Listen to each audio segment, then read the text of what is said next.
la rétention séminale, un homme qui parlait que ça faisait 10 ans qu'il était en rétention séminale, que ça avait changé sa vie.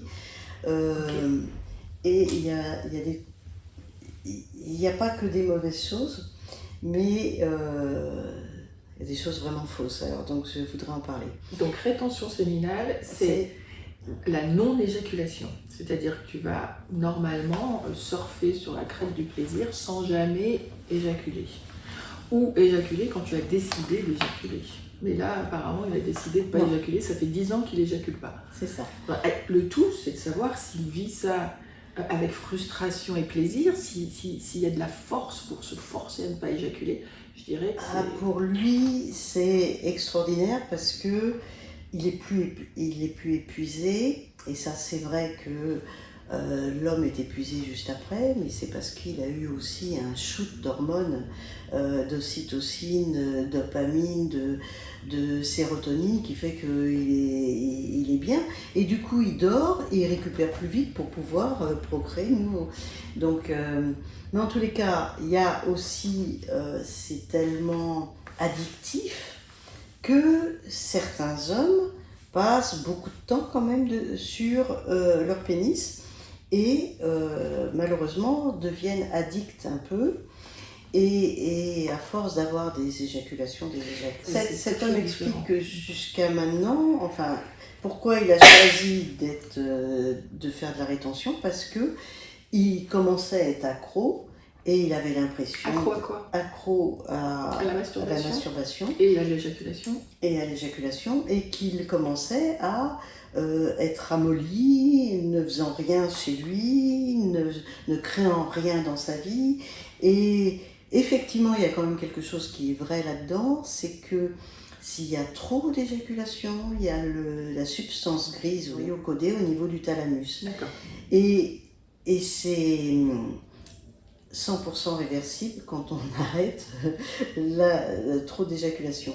Donc c'est intéressant. Le trop d'éjaculation, ça veut dire quoi le trop? On est jeune, tu as 20 ans, c'est quoi le trop? En fait, c'est pareil que trop d'alcool pour certaines personnes n'ont pas une puissance sexuelle énorme et ne peuvent pas éjaculer beaucoup, comme certains peuvent boire 3 verres et ne jamais être ronds, et qu'il y en a qui partent avec un verre et ils sont déjà alcooliques. Donc en fait, le trop, c'est une perception du corps qui se retrouve en état, au lieu d'avoir de la pêche, enfin au lieu d'avoir du peps, du dynamisme, se retrouve en état plutôt, on va dire, déprimé, c'est-à-dire en sous-pression. On va le qualifier comme ça, hein, le trop, parce que ça, comme dit Claudie, ça dépend de la personne et de sexuelle, voilà, et de son âge, et de son niveau de testostérone et plein d'autres choses. Voilà, à propos de testostérone, lui dit que l'éjaculation, on perd sa testostérone en éjaculant. Ça, c'est pas possible. Pardon? Dans le sperme, il y a quelques traces de non, mais testostérone. On perd pas sa testostérone. Voilà. Et là, il arrive à dire que même, faut pas éjaculer dans une femme enceinte, elle risque de faire une fausse couche. Donc non, là, ça, c'est quoi ce truc? Ça, c'est faux. Donc ça, je voulais quand même le dire. Voilà. Il y a un manque de connaissances, mais flagrant. Quoi. Alors, par contre, ce que je vous avais fait dans Mais quand on arrive à terme de sa grossesse, oui. À terme de sa grossesse, c'est-à-dire au bout des 9 mois, alors un rapport sexuel, alors qu'on est à terme de sa grossesse et que le col est prêt à s'ouvrir et que c'est le moment, peut encourager, avec l'apport d'ocytocine, à ce que le col commence un petit peu à s'ouvrir. Le travail commence à se faire. Parce que le travail est prêt à se faire. Voilà. Mais autrement, ce truc de fausse couche, c'est complètement une hérésie. Ça t'énerve, hein? Ça m'énerve beaucoup. C'est complètement une hérésie totale. Ça m'amuse, moi, moi, ça m'énerve. Oui, mais moi, j'ai eu le temps de m'énerver toute seule avant. Et qui crée des croyances limitantes sur lesquelles...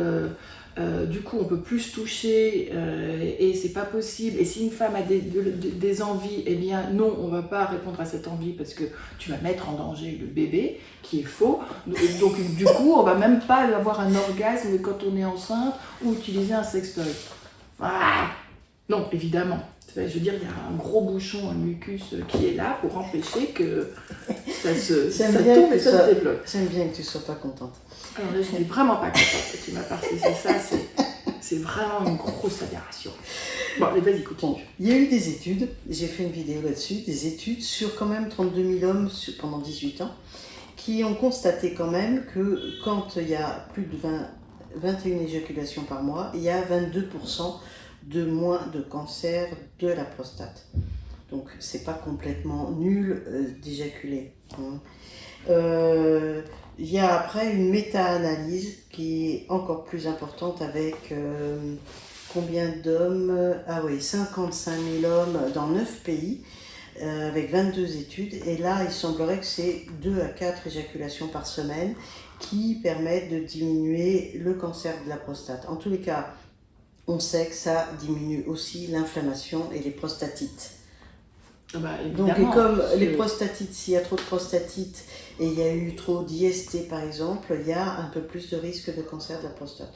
La prostate étant une glande qui se contracte et se décontracte au moment de l'éjaculation. Donc quand elle se décontracte, elle évacue un fluide et quand il y a un surplus de fluide, eh bien, il peut y avoir des inflammations chroniques de la prostate, il peut y avoir des hypertrophies bénignes de la prostate et des prostatiques chronique parce que ce fluide est comme, en quelque sorte ne va nulle part et donc l'éjaculation permet de réguler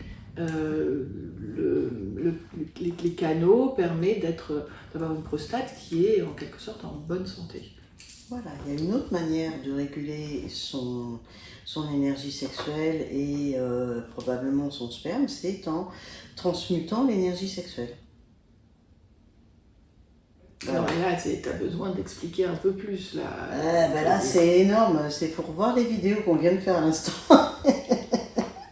sur la sexualité et le Tao, et notamment les Asiatiques, dans l'ensemble, n'ont pas de cancer de la prostate, et c'est eux qui prônent le plus de rétention et de garder sa semence, parce que c'est du Chen, c'est du Qi qu'on appelle le Chen quand c'est l'énergie sexuelle. Il faut le garder pour notre puissance.